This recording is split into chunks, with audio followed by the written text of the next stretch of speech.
আসসালামু আলাইকুম, কেমন আছেন আপনারা সবাই? আমি আজকে চলে আসলাম একটা রান্নার ভিডিও নিয়ে।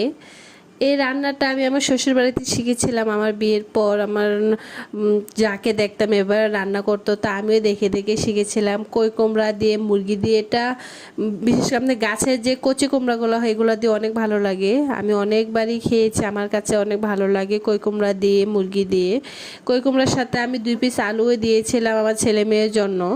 ওরা তো ওদের আলু অনেক পছন্দ, এটা যে কোনো খাবারই হোক না কেন ওরা আলু অনেক পছন্দ করে। আমি এখানে কই কুমড়াটাকেও ভেজে নিয়েছি, মুরগিও ভেজে নিয়েছি।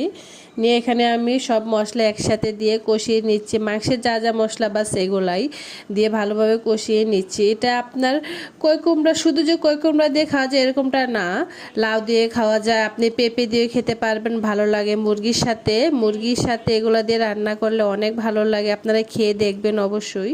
আর কে কে খেয়েছেন অবশ্যই বলবেন, খেয়ে দেখবেন অনেক ভালো লাগে। আমি এখন দেখুন মশলাটা একসাথে দিয়ে কুমড়া দিয়ে দিয়েছি, দিয়ে ভালোভাবে কষিয়ে নিচ্ছি। ভালোভাবে কষাতে হবে, কারণ ভালোভাবে না কষালে কুমড়ার মধ্যে একটা গ্রান থাকে, ভালোভাবে না কষালে এই গ্রানটা থেকে যায় তরকারির মধ্যে।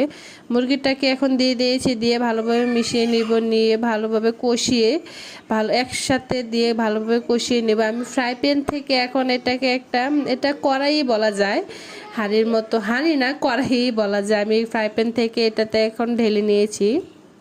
এটা এটা একটা আমি মিক্স মশলা দিলাম, এটা দিলে তরকারিতে অনেক ভালো একটা গ্রান আসে আর স্বাদটাও ভালো আসে, এই জন্য আমি মিক্স মশলাটা তরকারিতে দিই। এটাকে আমি দিয়ে দিয়েছি ভালোভাবে। দেখুন আমার কিন্তু সব কিছু সিদ্ধ হয়ে গিয়েছে, মানে কুমড়ো মুরগি সবটাই সিদ্ধ হয়ে গিয়েছে। আর তেলটা দেখুন উপরে খুব সুন্দরভাবে ভেসে উঠেছে। আমার রান্নার শেষ।